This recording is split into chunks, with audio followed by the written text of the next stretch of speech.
اعوذ باللہ من الشیطان الرجیم، بسم اللہ الرحمن الرحیم۔ خواتین و حضرات، السلام علیکم ورحمۃ اللہ وبرکاتہ و مغفرتہ۔ پروگرام احکام شریعت اور فقہ حنفی سے متعلقہ مسائل کے ساتھ ایک دفعہ اللہ تعالیٰ نے پھر حاضری کا شرف عطا فرمایا، جس پہ ہم اس کے شکر گزار ہیں۔ کچھ آفر کویسچنز ہیں۔ کسی نے کہا کہ کوئی ایک صاحب بیان کرتے ہوئے کہہ رہے تھے کہ ہندو، مسلم، سکھ، عیسائی سب ایک ہیں، اللہ تعالیٰ چاہتا تو کیا سب کو مسلمان نہ کر دیتا یا سب کو عیسائی نہ کر دیتا، مگر اللہ تعالیٰ چاہتا ہے کہ میرے کچھ بندے میری عبادت کریں، کچھ میری پوجا کریں، کوئی اس کے علاوہ ہوں۔ تو اس کا کیا حکم ہے؟ اور جن لوگوں نے اس کو سننے کے بعد کہا بے شک بے شک، تو ان کا کیا حکم ہے؟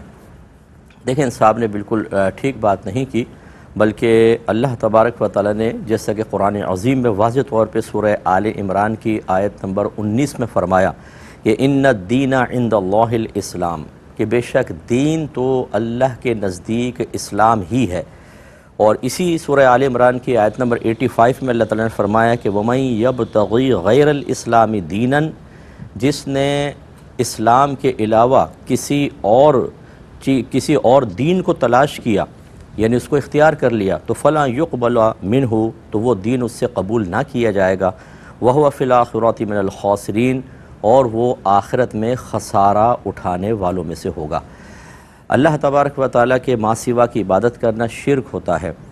اگر کوئی اللہ کے لیے بیوی ثابت کرے، بیٹا ثابت کرے، یہ بھی شرک ہوتا ہے۔ آپ کوئی کہے کہ اللہ تعالیٰ اس شرک سے راضی ہے، حالانکہ جا بجا اللہ تعالیٰ نے قرآن عظیم میں شرک کی مذمت فرمائی، اور یہاں تک فرمایا کہ اگر کوئی اسی حالت میں مر گیا، یعنی حالت شرک میں، وہ ہمیشہ ہمیشہ جہنم میں جائے گا۔ تو کیسے اللہ تعالیٰ اس سے راضی ہو سکتا تھا؟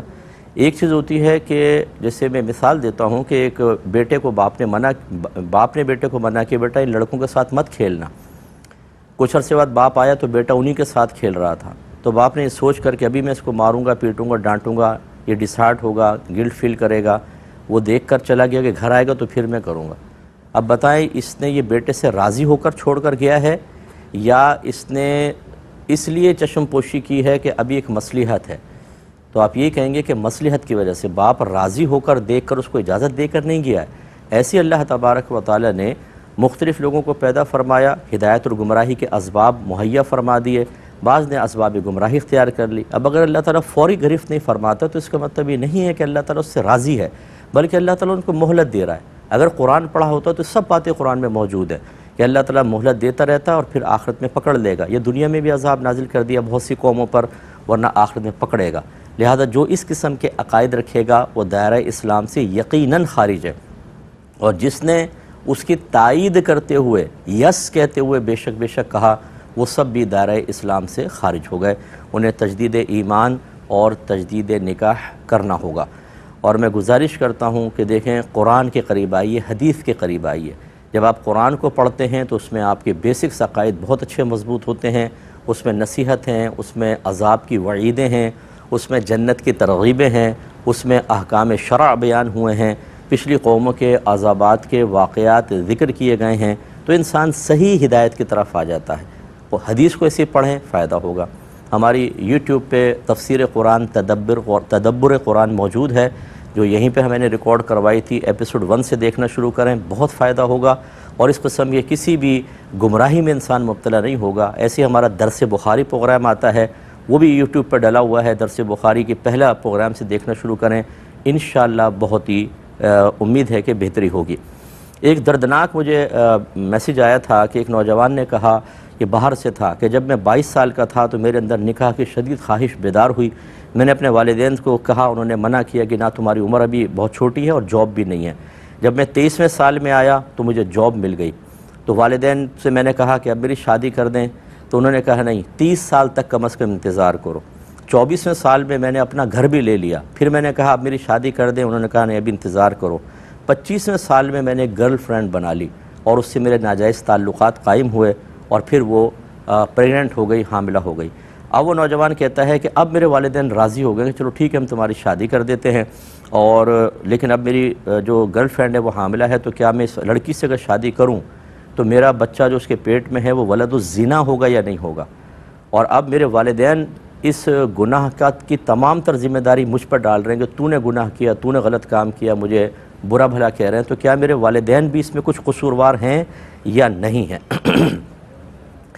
دیکھیں، جب 22ویں سال میں آپ تھے اور آپ نے نکاح کی خواہش کا اظہار کیا اور جاب آپ کے پاس نہیں تھی، تب تو بالکل ٹھیک تھا کہ آپ کے والدین نے منع کیا، کیونکہ جب انسان حقوق زوجیت ادا کرنے پر قدرت نہ رکھتا ہو یا اس کو اتنا اس کے پاس مال نہ ہو کہ وہ نان نفقہ وغیرہ دے سکے، تو اس کے لیے شادی کرنا منع ہوتا ہے۔ ہاں، اس صورت میں یہ ہو سکتا ہے کہ اگر والد صاحب خود کفیل ہیں، اچھے پیسے والے ہیں، تو وہ شادی کر کے بچے کی یہ ذمہ داری لے لیں کہ نان نفقہ میں دوں گا، تو بالکل ٹھیک ہے، ہو سکتا ہے 22ویں سال میں بھی شادی ہو سکتی ہے، اور سب سے بیسٹ یہ ہے کہ بچوں کی 21-22ویں سال میں شادی کر دی جائے، ورنہ یہی خطرات ہوتے ہیں۔ لیکن اس کے بعد جیسے جیسے آپ کو جاب وغیرہ ملی اور والدین نے نہیں کیا، تو یاد رکھیں کہ پھر وبال والدین پر ضرور ہوا، اور یہ نہیں ہے کہ آپ بڑی ذمہ ہو گئے، معصوم آپ بھی نہیں ہیں۔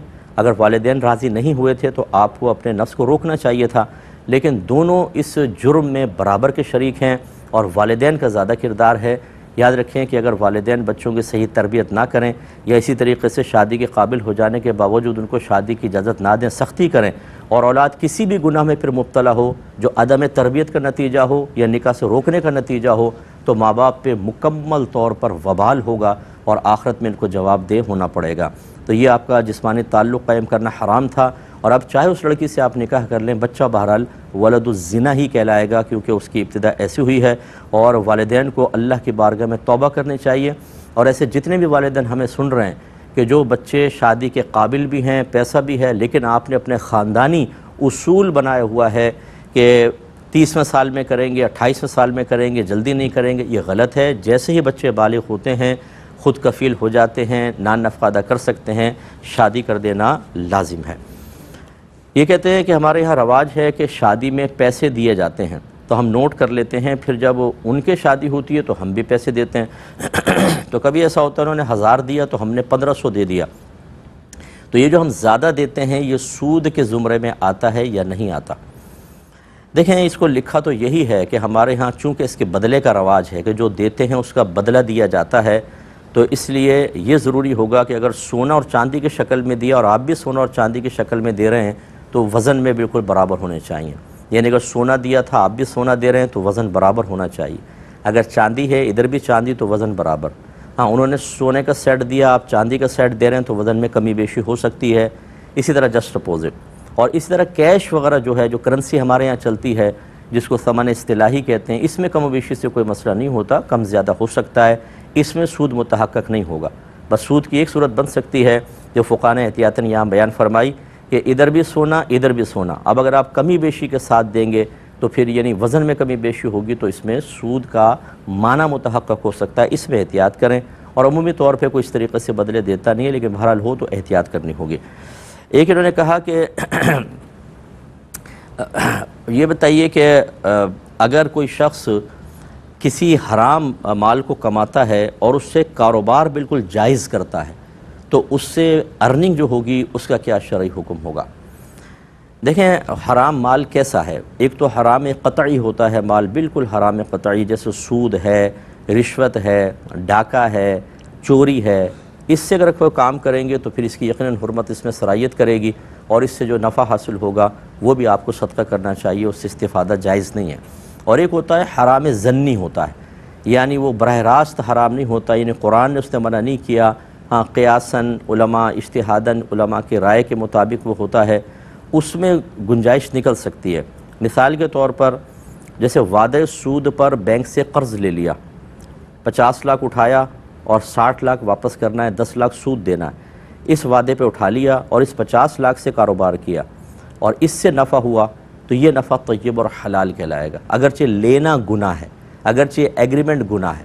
وجہ اس کی یہ ہے کہ جو آپ نے قرض واپس لوٹایا ہے، یعنی 60 لاکھ دیا ہے، اگر پوچھا جائے اس میں بتائیں سود کتنا ہے اور غیر سود کتنا ہے، تو جواب دیں گے جی 50 لاکھ غیر سود ہے اور 10 لاکھ سود ہے۔ اس کا مطلب ہے جو آپ نے قرضہ لیا تھا، بینک سے اٹھایا تھا 50 لاکھ، وہ سود نہیں ہے، وہ تو غیر سود ہے، قرض ہے۔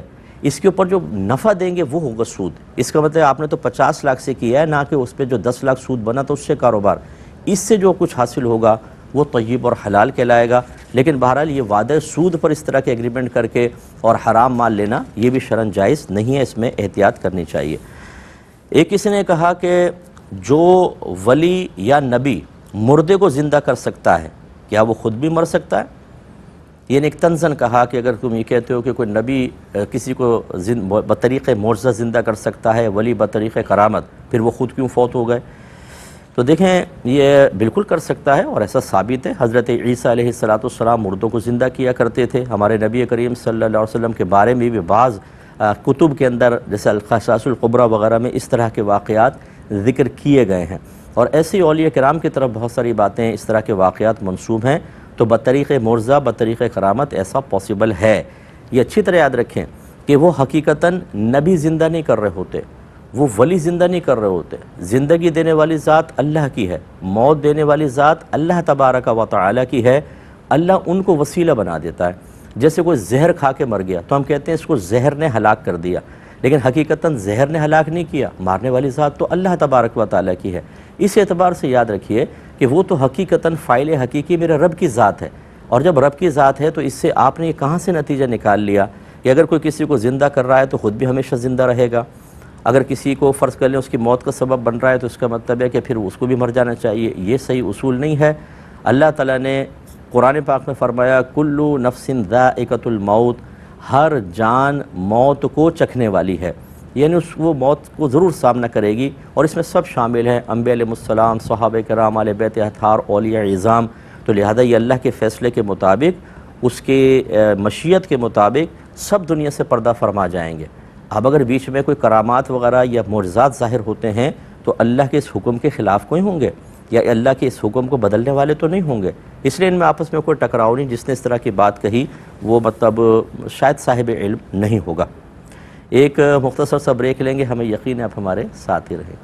بسم اللہ الرحمن الرحیم۔ پہلے کالز لیتے ہیں۔ السلام علیکم۔ وعلیکم السلام۔ مفتی صاحب میرے دو سوال تھے۔ جی جی۔ ایک ہے کہ ایک بندہ فجر میں تو گھر میں سوتا ہے، لیکن صبح اٹھ کے جب جاب پر جاتا ہے تو پھر عشاء میں آتا ہے، تو وہ کرتا ہے کیا کہ چاروں نماز کو قضا کر کے وہ ایک ساتھ ادا کرتا ہے۔ کسی نے سمجھا یہ غلط ہے تو بولتا نہ پڑھنے سے بہتر ہے کم سے کم پڑھ تو لے رہے، تو یہ طریقہ صحیح ہوگا؟ چلیں۔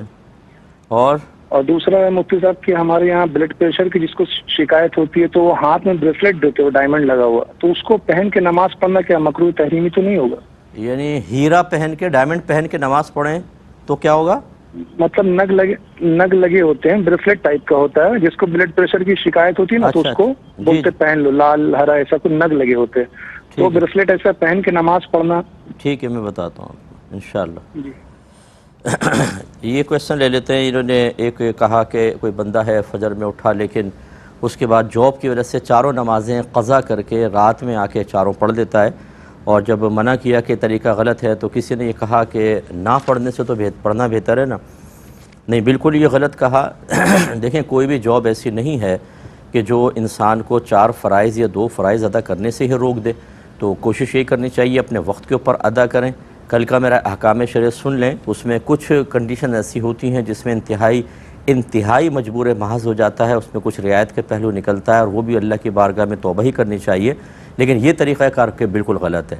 اللہ تبارک و تعالی نے قیامت تک کے لیے ماحول بھی اللہ نے بنایا ہے، انسان بنائے ہیں، اللہ کو ازل سے معلوم تھا کہ اس کو کیا کیا پرابلم ہوگی، اس کے باوجود اللہ تعالیٰ نے قرآن میں فرما دیا کہ یا ایھا الذین آمنوا ادخلوا فی السلم کافہ، اے ایمان والو اسلام میں پورے داخل ہو جاؤ۔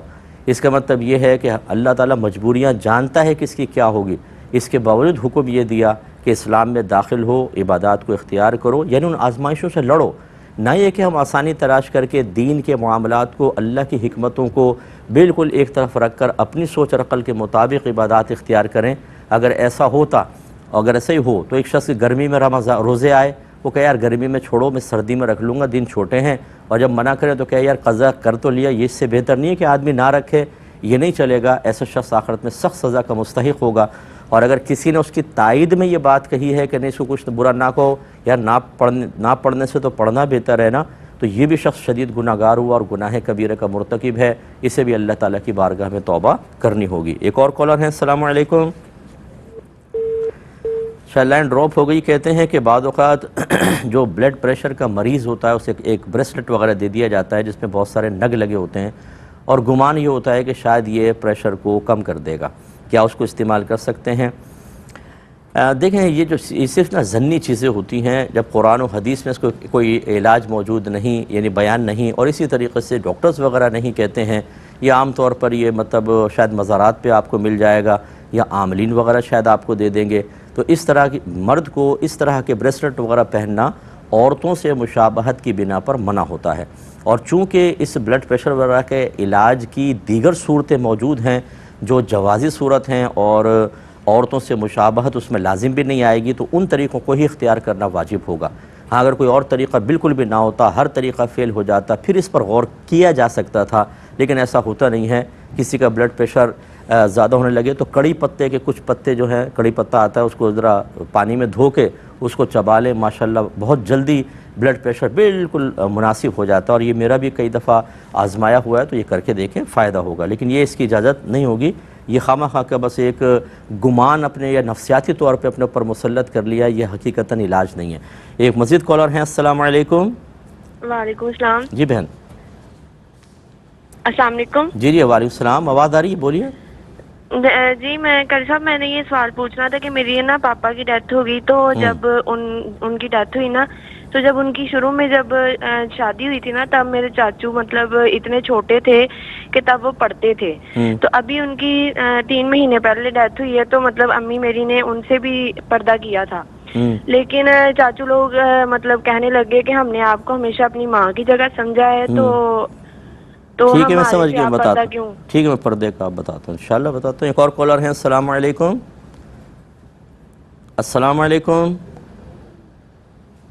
شاید لائن ڈراپ ہو گئی ہے.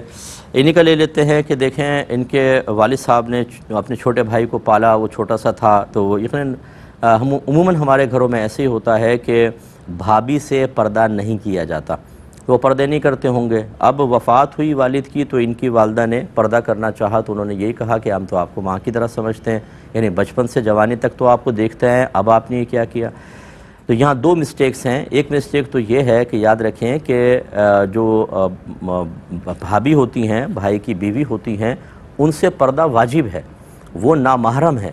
تو اگر آپ کے گھر میں یہ رواج تھا کہ وہ چاچا جو بڑا ہوتا رہا اور بالغ ہونے کے بعد بھی وہ دیکھتا رہا اور بے پردہ آپ کی والدہ رہیں، تو گناہ کبیرہ کی مرتکبہ ہوئیں، بالکل غلط ہے. دوسرا یہ کہ بعض لوگ یہ سمجھتے ہیں کہ ویسے چاہے رہو، لیکن جب وفات ہو جائے نا تو عدت کے دوران سب سے پردہ کرنا ہوگا. یہ بھی غلط خیال ہے.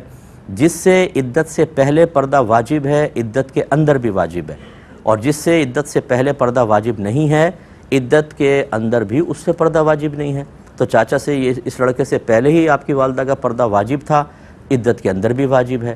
تو لیکن چونکہ آپ نے پہلے اپنے ہی مطلب معذرت کے ساتھ ہی لفظ عرض کر رہا ہوں کہ آپ نے اپنا ہی ایک اصول بنایا ہوا تھا کہ عدت کے علاوہ تو بے پردگی جائز ہے، لیکن عدت کے بعد بہت زیادہ احتیاط کرنی پڑتی ہے. اور یہ عمومی طور پہ وہی لوگ کہتے ہیں کہ جنہیں بیچاروں کو علم نہیں ہوتا، وہ دوران عدت نئی کنڈیشنز لگانے کی کوشش کرتے ہیں. دیکھو بھی عدت میں یہ بھی نہیں ہوگا، یہ بھی نہیں ہوگا، یہ بھی نہیں ہوگا، حالانکہ اس سے پہلے بھی ویسے ہی شرعی احکام ہوتے ہیں. اس لیے یاد رکھیں کہ آپ کی والدہ بالکل ٹھیک کر رہی ہیں. اور جو اس سے پہلے عدت سے پہلے جو چاچو کے ساتھ مطلب بے پردگی ہوتی رہی، اس پہ اللہ تعالیٰ کی بارگاہ میں توبہ کریں، اور عدت ختم ہو جانے کے بعد بھی اب بے پردگی ہرگز نہیں ہونی چاہیے. ایک کالر ہمارے ساتھ ہیں. السلام علیکم. السلام علیکم مفتی صاحب. وعلیکم السلام. سب کیسے ہیں؟ خیریت؟ اللہ کا بڑا کرم. یہ پوچھنا تھا کہ جس طرح 3 مرتبہ سورۃ اخلاص پڑھنے سے پورے قرآن کا ثواب ہے، اس طرح کوئی درود شریف پڑھنے سے 6 لاکھ درود شریف پڑھنے کا ثواب ملتا ہے. تو اب اس طرح لوگ ہمارے پاس آتے ہیں ثواب لینے سے، تو ان کو کیا 3 مرتبہ اخلاص پڑھ کے پورے قرآن کا ثواب دیا جا سکتا ہے؟ چلیں اور بس ایسی میں عرض کرتا ہوں. ایک اور کالر ہیں. السلام علیکم. وعلیکم السلام. مفتی صاحب میرا سوال یہ ہے کہ جب جمعہ دن اذان دی جاتی ہے، جی بولیے. جب جمعہ دن اذان دی جاتی ہے اور جب دوسری اذان دی جاتی ہے، کیا اس کے مؤذن کے کلمات دہرائے جاتے ہیں کہ نہیں؟ ٹھیک ہے. اور میں انشاءاللہ عرض کرتا ہوں. یہ بھائی نے فرمایا کہ جیسے حدیث میں ہے کہ جس نے 3 بار سورہ اخلاص پڑھی اسے پورے قرآن کا، گویا کہ اس نے پورا قرآن پڑھا، یعنی پورے قرآن کا ثواب ملے گا. پھر درود پاک کا ذکر تو ہم نے ضمناً کر دیا. اب یہ کہتے ہیں کہ کوئی شخص آ کر ہمیں کہے کہ ہمیں ایک قرآن قرآن کا ثواب اگر آپ کے پاس ہے تو ہمیں بخش دیں، تو ہم وہ 3 بار سورہ اخلاص پڑھ کے کہہ سکتے ہیں کہ یہ پورا قرآن کا ہم نے آپ کو ثواب دیا؟ دیکھیں ایسا نہیں کہہ سکتے، کیونکہ ہمارے عرف میں جب کوئی آ کر ڈیمانڈ کرتا ہے کہ یار اگر آپ نے کوئی قرآن پڑھا ہے اس کا ثواب ایصال کر دیں، تو وہ یہی کہہ رہا ہوتا ہے کہ 30 سپارے پڑھے ہیں، تو کیونکہ ہمارے یہی مطلب جب ڈیمانڈ ہوتی ہے یا کہا جاتا ہے اس ثواب کو طلب کیا جاتا ہے تو اسی قصد و ارادے کے ساتھ۔ اب وہ کہہ رہا ہے پورے قرآن، اور آپ پورے قرآن کا صرف ثواب، ایک ہے پورا قرآن پڑھنا، ایک ہے پورے قرآن کا ثواب۔ وہ پورا قرآن پڑھا ہوا مانگ رہا تھا، آپ نے 3 بار سورہ اخلاص پڑھ کے اس کے ثواب کو کر دیا، اور یہ بات درست نہیں ہوتی، اس میں بلکہ جھوٹ بھی شامل ہو سکتا ہے۔ اگرچہ ہم اس کو سری جھوٹ نہیں کہیں گے، اس کو توریہ کہیں گے، لیکن یہ مناسب نہیں ہے۔ آپ یہ کہیں کہ میں 3 بار سورہ اخلاص پڑھ کے گویا کہ پورے قرآن کا ثواب آپ کو دے دیتا ہوں۔ اگر آپ یہ کہہ کر دیکھیں، اس کو بولے گا بھائی 3 بار سورہ اخلاص نہیں، میں پورے قرآن کی بات کر رہا ہوں۔ اسی سے میری بات کی تائید ہو جائے گی کہ ہمارے عرف میں جب ہم کہتے ہیں کہ اگر آپ نے کچھ قرآن پڑھا ہے تو ہمیں اس کا ثواب ایصال کر دیں، یعنی ثواب ہمیں دے دیں، گویا کہ یا ہمیں اجازت دے دیں ہم اس کا ثواب ایصال کر دیں، تو وہ پڑھے ہوئے قرآن کے بارے میں کہہ رہے ہوتے ہیں، نہ کہ سورہ اخلاص۔ اس لیے یا تو وضاحت کر کے کہیں، یعنی صاف بتا دیں 3 بار سورہ اخلاص کا ثواب میں آپ کو دے رہا ہوں، اور یا پھر مطلب آپ اس طرح غلط بیانی نہ کیجیے۔ بہن نے فرمایا کہ جمعے کی دوسری اذان کا جواب دینا شرعاً جائز ہے یا نہیں؟ دیکھیں جو خواتین گھر میں ہیں وہ تو ان کلمات کو دہرا سکتی ہیں، کوئی مسئلہ نہیں ہے، لیکن جو نمازی بیٹھے ہوتے ہیں ان کے لیے جمعے کی دوسری اذان کا جواب زبان سے دینا منع ہے، کیونکہ وہ نبی کریم نے منع فرما دیا کہ جب امام خطبے کے لیے نکل آئے تو اس کے بعد زبان سے کوئی کلمات وغیرہ کوئی ادا نہ کریں۔ امام جو بیٹھے ہیں ممبر پہ وہ مستثنیٰ ہیں، وہ اس کا جواب دے سکتے ہیں، لیکن میرا مشورہ یہ ہوتا ہے کہ اگر آپ جواب دیں گے، ہونٹ ہلائیں گے، تو مقتدی بھی بعض اوقات جواب دینے لگتے ہیں۔ یا پہلے مسئلہ سمجھا دیں، میں آپ لوگوں کے لیے جواب دینا صحیح نہیں ہے، دل میں جواب دے لیں، زبان سے نہیں، آپ پھر ٹھیک ہے جواب دے لیں، لیکن یہ خواتین کے لیے کوئی پابندی نہیں ہے، وہ گھر میں جواب دے سکتی ہیں۔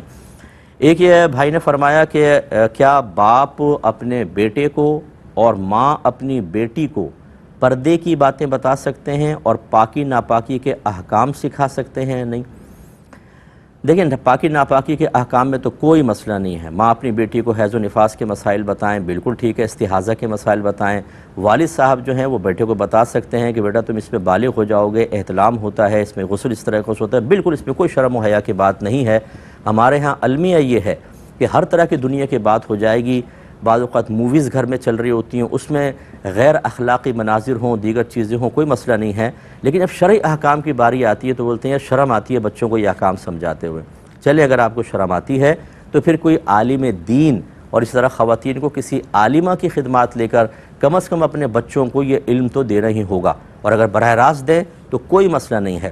سیدہ عائشہ صدیقہ رضی اللہ تعالی عنہا ارشاد فرمایا کرتی تھیں کہ اللہ تعالیٰ انصار کی عورتوں پر رحمت نازل فرمائے کہ انہیں شرم و حیا نے نبی کریم صلی اللہ علیہ وسلم سے مسائل پوچھنے سے نہیں روکا، تو وہ اپنی آ کے اس طرح کے مسائل ذکر کیا کرتی تھی۔ تو یہ اور پردے کی باتوں سے مراد اگر یہ ہے کہ میاں بیوی کے تعلقات اور یہ دیگر چیزیں، یہ مطلب یہ کہ مناسب نہیں ہوتا کہ ایک والد اپنے بیٹے کو اور والدہ اپنی بیٹی کو کریں۔ اس کے لیے پھر یہ ہے کہ کزنز وغیرہ ہوتی ہیں، اگر کوئی بات ایسی ہے کہ شرعی طور پہ معلوم کرنی ہو تو پھر کسی عالمہ سے رجوع کر لیں، اور دیگر چیزیں ہوتی ہیں تو چلیں کزنز وغیرہ بتا دیں، ایسے بچے کو بتا دیں، گائیڈ لائن دے دیں کہ بعض بچے کسی بھی ایکٹیویٹی میں نہیں ہوتے، تو بہت سے مسائل ہو سکتے ہیں۔ اس کے لیے بھی بہتر یہ ہوتا ہے کہ حقوق زوجین کورس کروایا جائے، اور اس میں جو بھی استاد ہوں بچے وغیرہ دائرہ ادب میں رہ کر ان سے کویسچن کر لیں کہ کیا کن امور کا ارتکاب جائز ہے اور کس کا نہیں، اور یہ کر لینا چاہیے، اس میں کوئی شرم کی بات نہیں ہے، ضرور معلومات کرنی چاہیے، کیونکہ بسا اوقات ہم نے دیکھا ہے کہ بعض لوگ ناجائز امور کے مرتکب ہو رہے ہوتے ہیں انٹرنیٹ پہ چیزیں دیکھ کر، اور وہ ناجائز کام کر رہے ہوتے ہیں، اور بعض اوقات ایسا ہوتا ہے کہ ایک جائز کام ہے لیکن وہ سمجھ رہے ہوتے ہیں شاید شریعت نے اس کو حرام قرار دیا، وہ اس سے بچ رہے ہوتے ہیں۔ اس میں خرابی ہوتی ہے کہ ناجائز اور مکروہ کو جائز سمجھ کے کرنا یہ قابل گرفت، اور ایک جائز عمل کو ناجائز اور گناہ سمجھ کر چھوڑنا یہ الگ مستقل گناہ۔ اس لیے سکھانے میں کوئی حرج نہیں ہے، تو بہتر ہے کہ پردے کے مسائل جو ہیں وہ اس طرح کسی اور ذریعے سے حاصل کیے جائیں۔ اسی کا ایک اور حصہ بھی موجود ہے، میں انشاءاللہ عرض کرتا ہوں لیکن ایک چھوٹے سے بریک کے بعد۔ بسم اللہ الرحمن الرحیم۔ پہلے کالز لیتے ہیں۔ السلام علیکم۔ لینڈ ڈراپ ہو گئی شاید، دوسری کال ہے۔ السلام علیکم۔ وعلیکم السلام ورحمۃ اللہ، صحیح بات سے جی فرمائیے۔ ہمارے 3 سوال ہیں۔ جی بولیں۔